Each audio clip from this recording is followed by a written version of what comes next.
intay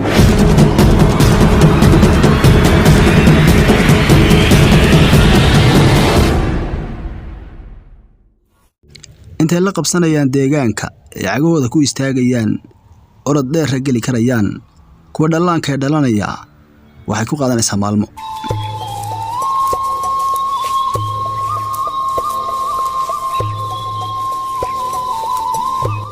Chololo waa urin karaa fursadda balse kaligii ma aha, dhurwaa ayaa ku lamaan.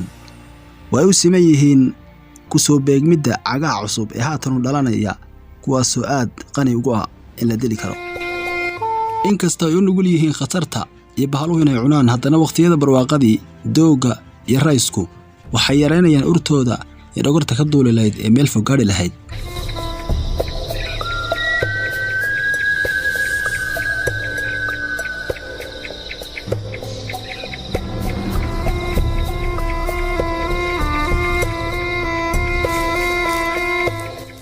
doonashada caanaha hooyadeed waqtigan oo kale way halis badan yihiin, waxaanay u horseedi karaan khatar badan.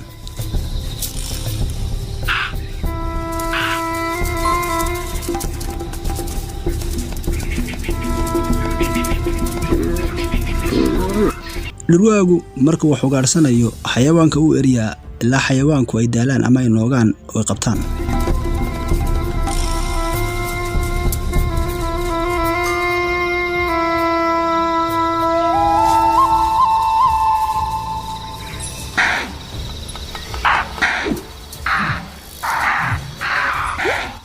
dareen baa ku lamaan didmada urta, waxbaa gaar la bixinaya halkan.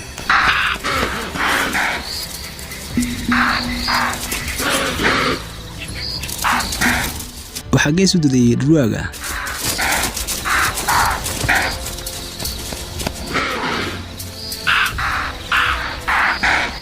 balse Chololo gees kale ayaa u ka raacay. waa mid kaligeed cidla taagan oo aad ugu dhow Chololo. waa laga yaabaa midan inay maanta u tahay qado.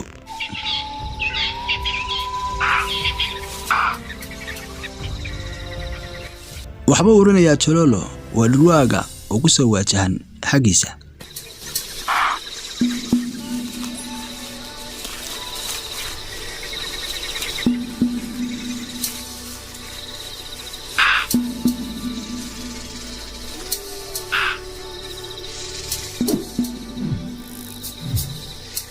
sidoo kale Chololo intaa waxba u dheer waxa uu ku joogaa raadka urta midda yarayd ee cawsha ka mid ahayd ilaa uu si fudud u qabtay oo lana cararay.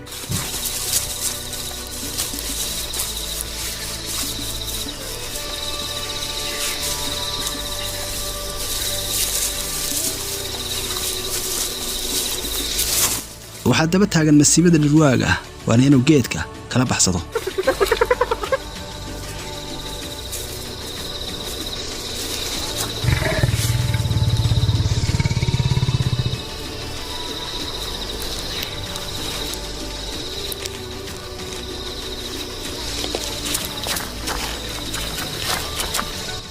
waxay u muuqataa dhurwaaga maanta in laga guulaystay una qadayo. sidoo kalena markan Chololo waxa uu soo banbaxay inuu iska difaaca midkan.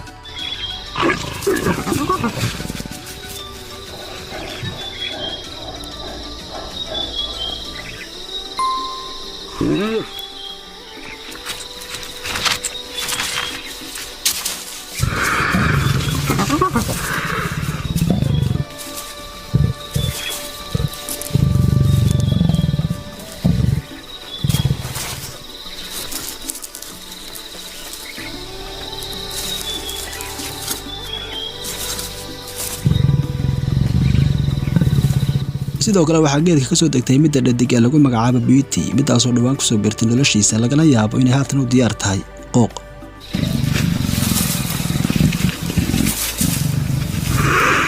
inkastoo xagga inta uu dabagalay Chololo Beauty, haddana haatan isagu diyaaru maaha. waxaanad moodaa haatan inuu igneer goreynayo ama isdhaafinayo ficilada ay samaynayso, isla mar ahaantaasina toddobaadada soo socda uu aqbalo joogisteeda iyo ku biiristeeda.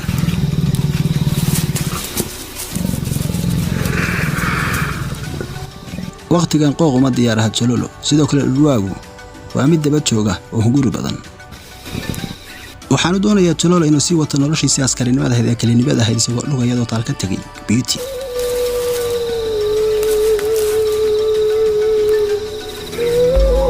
sidoo kale waqti aan fogeyn iyo meel aan fogeyn waxa uu jooga dhurwaagii oo is wajahayaan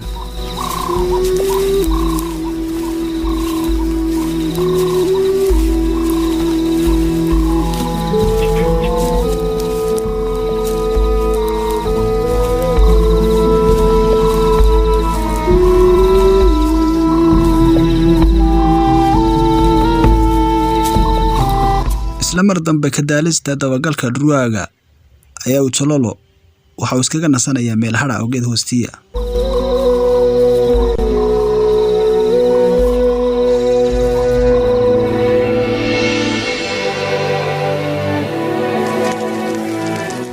guud ahaan qaaradda Afrika dabka kacaya wuxuu qaabaynayaa deegaanka isla mar ahaantaasina gubanayaan geedahani waxay nafaqeynayaan kuwa kale kadib markay helaan raxmadda ee biyo cirka ka imanaya samada waxaanay ka dhigayaan qaar ku haboon deegaanka xayawaanadu yaab ayay ku tahay iyo sidoo kale inay nafahooda oo kaliya kala cararaan kulka dabka halkan ay ka kacaya malaha aqoonsaasi u sii ridan iyo garaad ay ku garan karaan waxa sababay balse bini'aadanku midaas way kaga duwan yihiin waanay dhugan karaan iyagoo darsaya sababaha ugu weyn ee dabka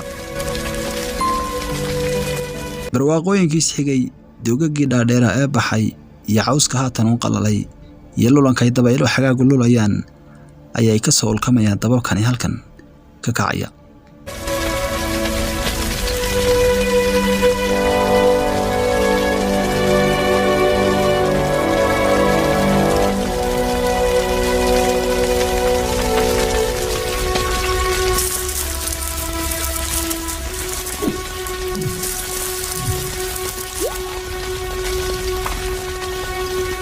gubashada kaymaha iyo dabka oogtay halkan ay ka dhalanaya wuxuu sii taxnaan karaa ilaa 7 toddobaad isla mar ahaantaasina xayawaanada badankoodu waxay daaqayaan habeenkii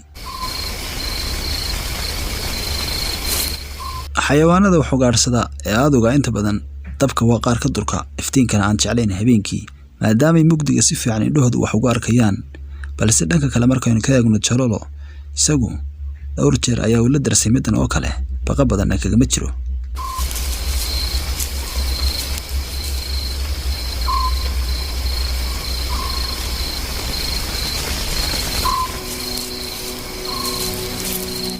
waxa uu taxliilinayaa uu lug leeyahay sanqaraha aagiisa ka soo baxaya sidoo kalena dhufaysaya uu kaga jira midka dhurwaaga